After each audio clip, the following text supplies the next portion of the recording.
Hey everybody, it's Safi and Marco Dish Out on Movies, the only movie review show on YouTube to review movies in terms of food.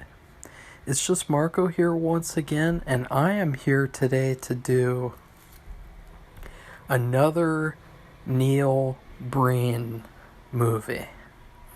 This one is called Pass Through, and it's something special. That's for sure. And special as in, I think that I that, that's like my review of the movie is like, because it just, you're sitting there, you're like, I really despise the fact that with Neil Breen, you really never know what you're going to get, and you know what you're going to get at the same time. You know that there's going to be a constant. Here's the constants. You know that Neil is going to be a powerful character, or he's going to be a character who everyone likes for the most part, and everyone acknowledges as a good human. You know that there's going to be a lot of bad side characters. They're really bad at acting. They all are really over the top and really unnatural. And you know there's going to be fantasy elements involved. I watched an interview with him, and he said that like fantasy sci-fi is his favorite genre. So there's always got to be elements of that. There's always got to be the similar music where it's like fantastical, mystical music. There's always got to be a weird ending that doesn't really make sense or is like an ending out of the Twilight Zone. But at the same time, there's also another variable, which is pacing. In the first movie of his that I watched, Fateful Findings, there was a lot of stuff that went on. There was a lot of, just, even if there wasn't stuff going on, there would always be stuff going on, if you know what I mean. Like, people talked, people did things, there was a lot more to it. Then you have Twisted Pair. A lot of boring scenes in that movie where people are just walking around. They're just staring into space like in a David Lynch movie. But in David Lynch movies, they're good because it's like he's trying to mimic how sometimes, people are like that. They don't really speak right off the bat. They kind of just stare and contemplate. That happens sometimes.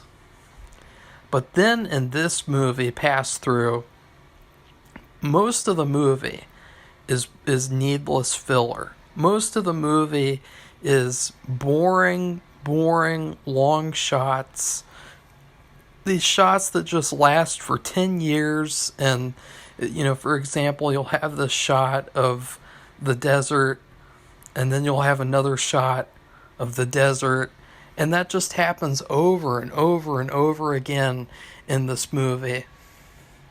To the point of where I was like, is something going to happen in this movie at some point? Like, how long am I going to have to sit here and wait for something to actually happen? Like, I'm not somebody to complain in terms of, I am patient. I can wait just fine. Like, for example, guys, last week, I went and got a haircut,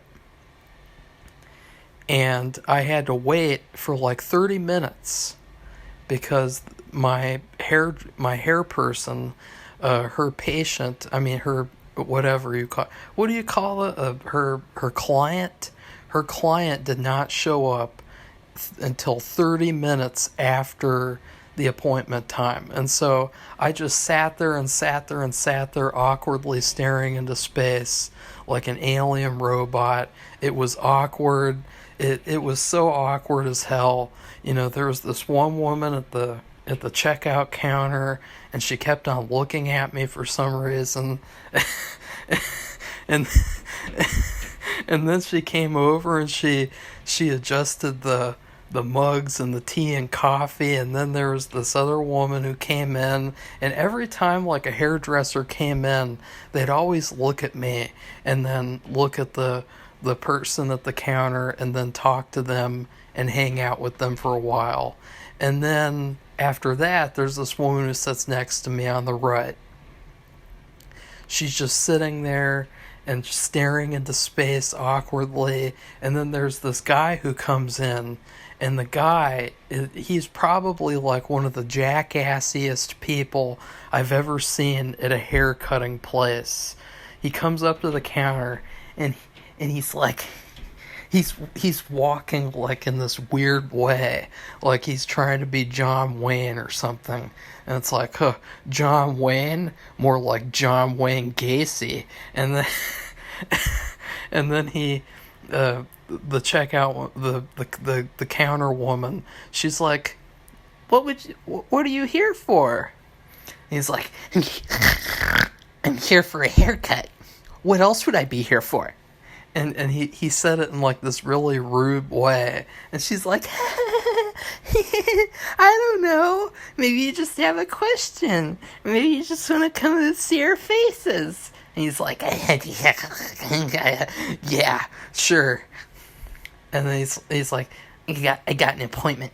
And then he stands back, and he's just standing there awkwardly, and he just seems like the ultimate douchebag, like even worse than Bruce Campbell in the movies that he's in, like just the douchiest. He's got this like leather jacket on, and it's like you can tell that he thinks he's something special. He thinks that he can outcoach Coach Meatloaf, but he can't do that because nobody can outcoach Coach Meatloaf.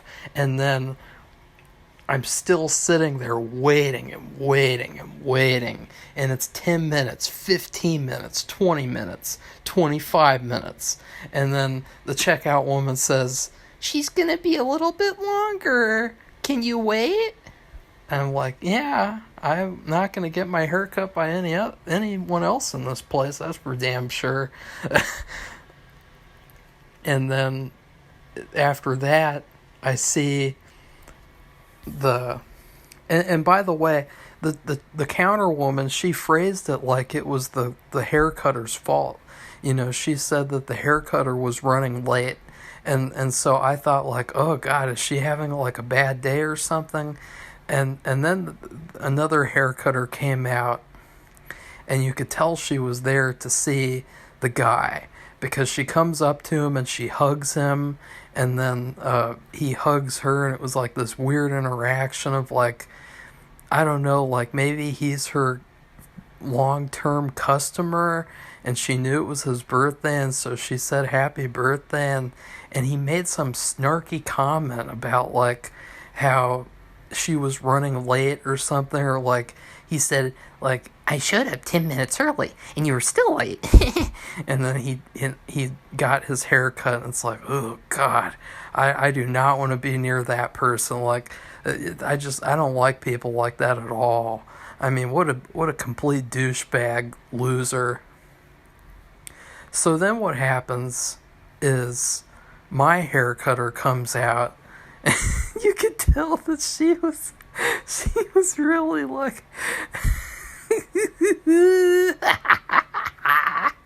she came up to me and she was like, so my client was 30 minutes late, and so it'll be 10 more minutes. Is that okay? Can I get you some tea or some coffee or some hot cocoa or something that's not on the menu? And I was like, I'm fine, thank you.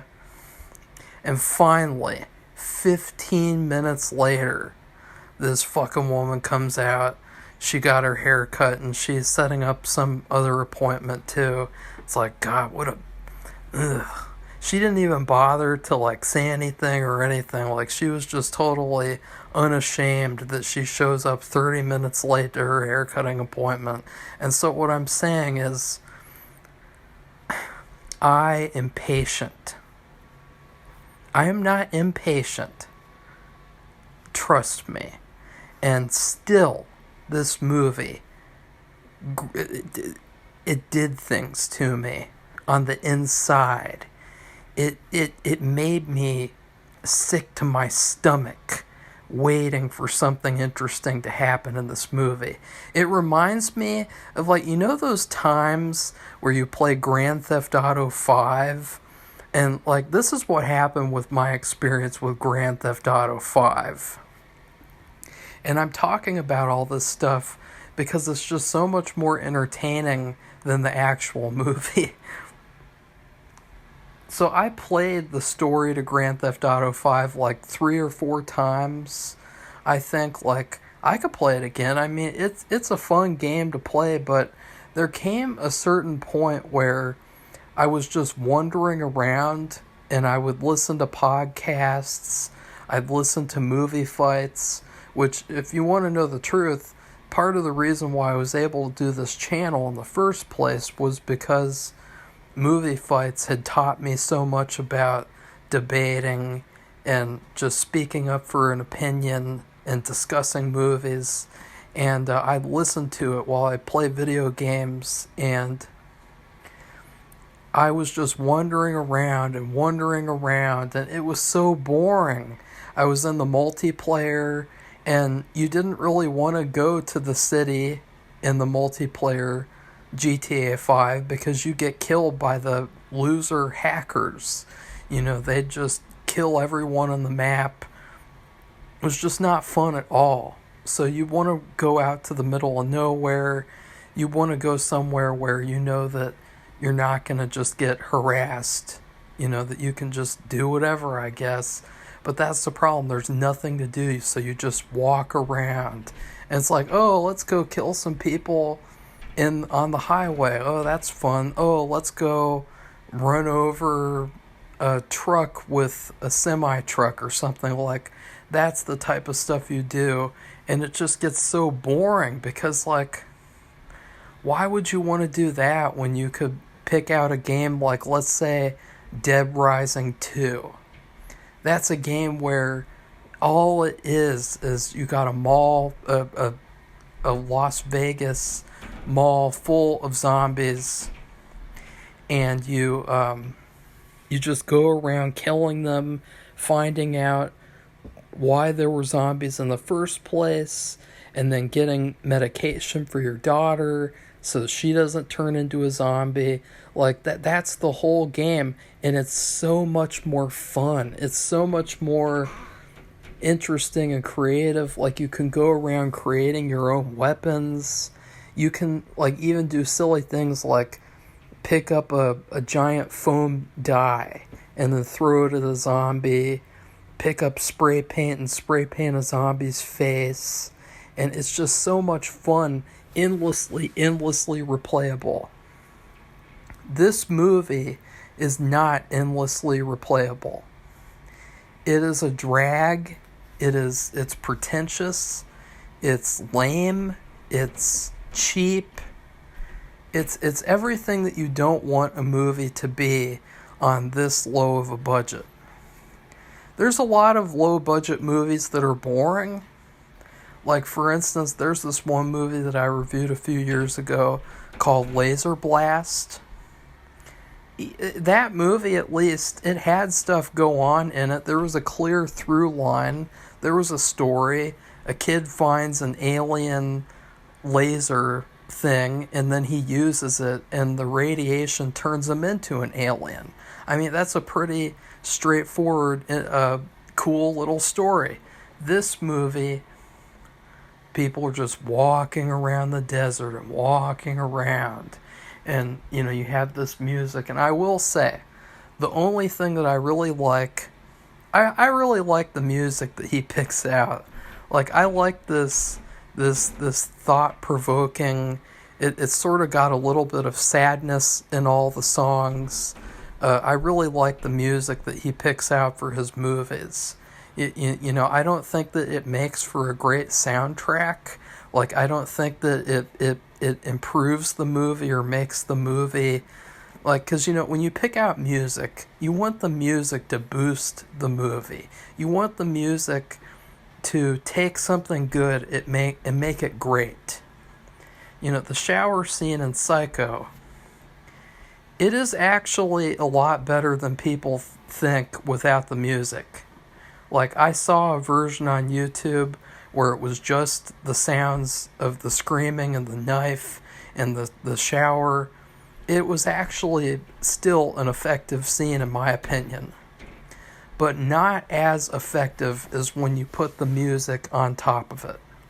The music just boosts the movie. The music doesn't take over the movie and do its own thing. That's what the music is doing in Pass Through. It's just overdoing it.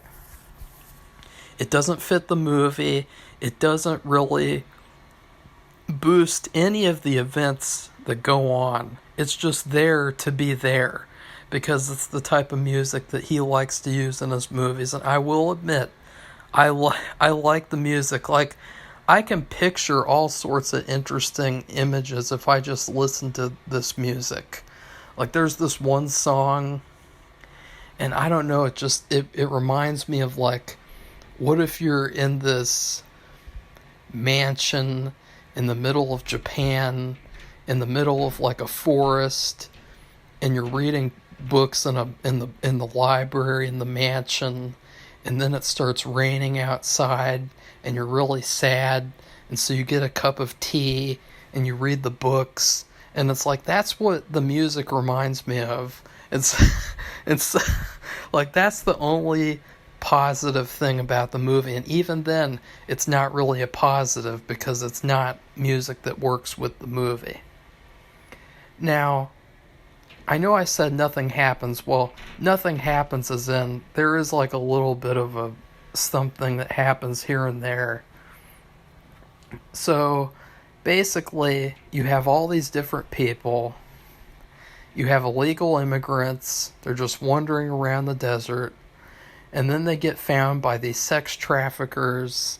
And they get imprisoned. And I guess they're going to get put out on the streets. And I'm laughing at that because there's one of the sex traffickers is probably the worst actor that actor in general. The worst actor I've ever seen in a Neil Breen movie besides Neil Breen himself. And she's like, "You have no value on the streets." And she yells and screams at the top of her lungs. Like, it's just so over the top and so phony and so fake and ham-handed. I mean, what ham-fisted? A lot of people put ham in their hands, and fist is a hand, so, especially Iron Fist. Wink, wink. So, anyways, where was I at? Sex traffickers? Okay, let's talk about these sex traffickers. There's not really any actual story going on with this operation. Like, it's like, okay, there's just, it's a desert, so obviously there's going to be some illegal immigrants who get sex trafficked once in a while. Like, that's just something that happens all the time. And it's like, yeah, sure, but can't you make, like, a story? Like, can't you have, like, characters and stuff? Like, can't you do something that a person who makes a movie would do? Like, don't just, like, jump into the middle of this random thing that's happening and then expect people to be like, "Oh, cool." And then they show some other people wandering around the desert, and then there's this whole stupid subplot in the movie about this professor of science stuff, and he's dying or something. He's in, like, this fake hospital room, and he's got all these books and shit, and apparently he's, like, tracking some sort of an alien signal with his grandchildren or something. Like, see, that's another thing that's not really like a story at all. Like, it's so ridiculous, this movie. It felt like just because it's a science fiction story meant that he had to put in, like, oh, the eccentric grandfather who tracks the aliens and then the grandchildren who help him or something. Like, it felt like something I've seen a million times. And it didn't have any reasoning to it whatsoever other than to fill time. And then, let's see, what else? Well, let's get to Neil Breen. Neil Breen just shows up 15, 20 minutes into the movie, and he's picking up trash in the middle of the desert. He's just picking up trash, and it's like he's picking up copies of this movie probably.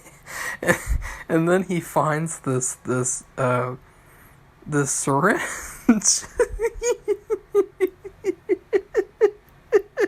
You guys know where this is going. He picks up this random syringe, and it's got stuff in it, I guess. And he's like, ooh, yeah. And then he puts a tourniquet on, and he injects the drugs into his body, and then he dies. And it's like just the most random, stupid thing. It's like, okay, what's going to happen now? He's dead. Oh, he's going to be a ghost. That's why it's called Pass-Through. Oh, that's very creative, Neil Breen. You like the kind of movie you pass through. So then he's just wandering around the desert, wandering around. He talks to a tiger at some point. He finger paints on the wall. He probably, I don't know, like, what the fuck? Like, ugh. But the one thing that I will say, there could have been something here. Because I really think, thinking about it, it would be pretty spooky to have, like, a horror story where you have all these people who are ghosts in the middle of the desert and just finding out their stories of, like, oh, who's that? Is that like a mafia person who got executed? Oh, look, who's that? Is that some missing person from 30 years ago who never got found? Like, you know, you could have actually made like a really spooky, creepy ghost story about like just being in the middle of the desert and encountering all these ghosts, and or just the ghosts themselves like talking to each other or something. Like, I don't know, it seemed like it could have been something really interesting, but maybe that's just asking too much. So anyway, when he becomes a ghost, he sort of just continuously walks the certain path, and then at the same time you have some other people. I can't remember like who they are or what they do. Just people in the desert, probably weirdos like your mom, and and they die, and then they become ghosts, and then they encounter Neil Breen, and then I guess one of the ghosts, or I can't remember, like it's so confusing and stupid and boring and slow paced and uninteresting. You know, there were some funny moments here and there. There was a funny moment at the end. There's this guy, and he's pretending to be a ghost to scare off people, and then Neil Breen comes up to him, and he says, "You are free from PTSD." And he's like, "Thank you." There's some stupid moments like that, but this movie is really light on the comedy. Like, Twisted Pair was light on the comedy. This movie is light on the comedy too. Like, Fateful Findings is funny at like an 80% level. This movie is funny at like a 15% level. Twisted Pair is funny at like a 5% level. So that's what I'm saying. Like, if you're looking for a good bad movie, watch Fateful Findings and just stick with that. Don't be like, oh, well, his other movies obviously have to be funny too. They're not.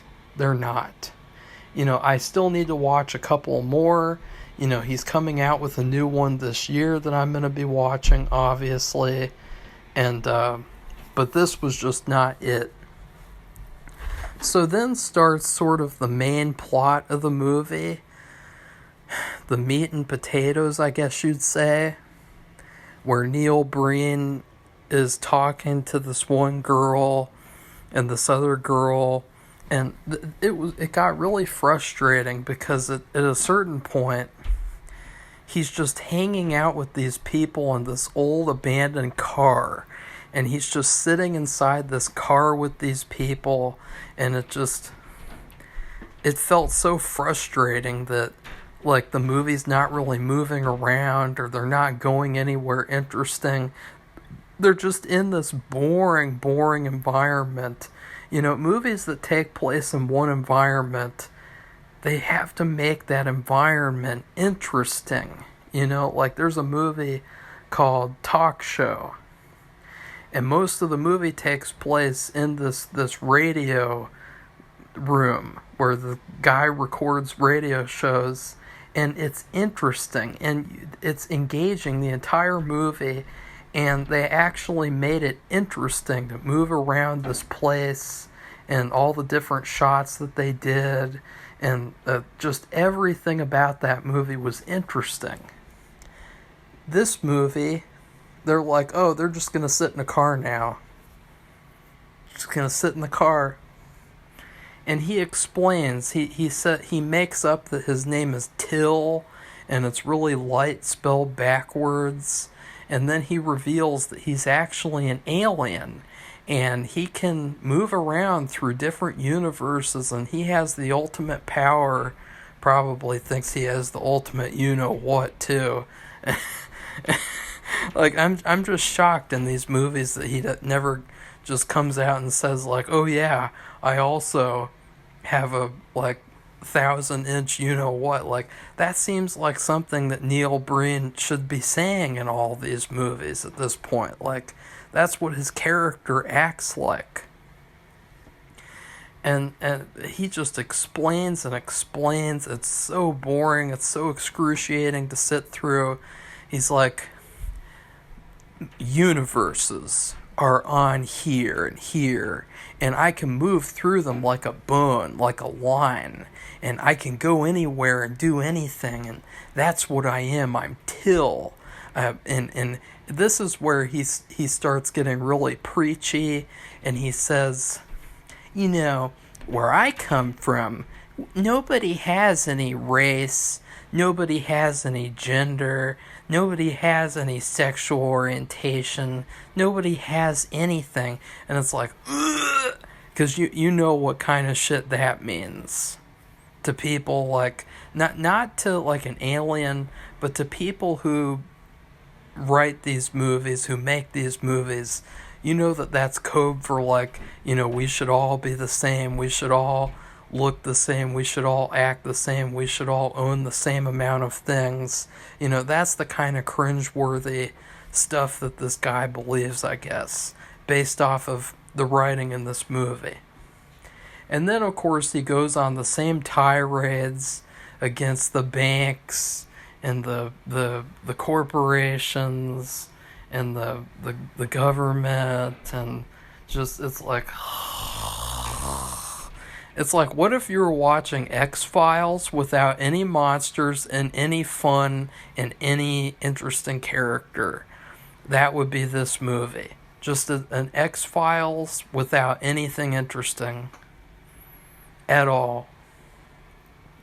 So then he does this cleanse where he is going around making all these people disappear. He's making all these CEOs disappear. He's making women who blackmail politicians disappear. He's just making them all, like, dissolve into nothingness or something. Like, it's the most because at a certain extent you're like, yay, but at a certain extent you're like, why can't he just put these people in like prisons or something? Like, why does he have to? It's like if somebody's does something bad or somebody is bad, why is that like just an automatic death sentence to an alien? You know, like I feel like an alien would want to understand like why. Like an alien would want to study these people and figure out like what's making them bad and then correct it in all the other bad people on Earth or something. But that's another weird thing. At the beginning of the movie, he's just like some random heroin addict who overdoses in the desert. And then all of a sudden he's an alien? Just have no idea this movie.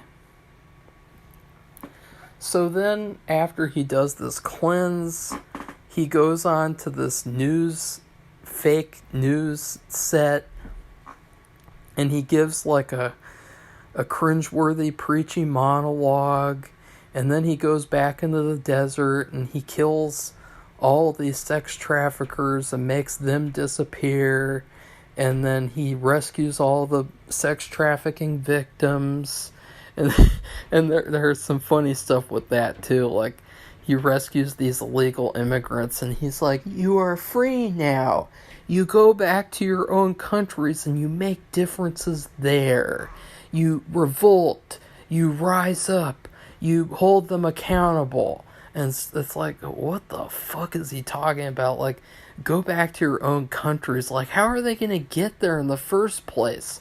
They're in the middle of the fucking desert. They don't have food or water or toilet. Like, they got nothing. And you're just like, go back to your own countries. You can do it. You could fly there. Just extend your wings and fly back to Nicaragua.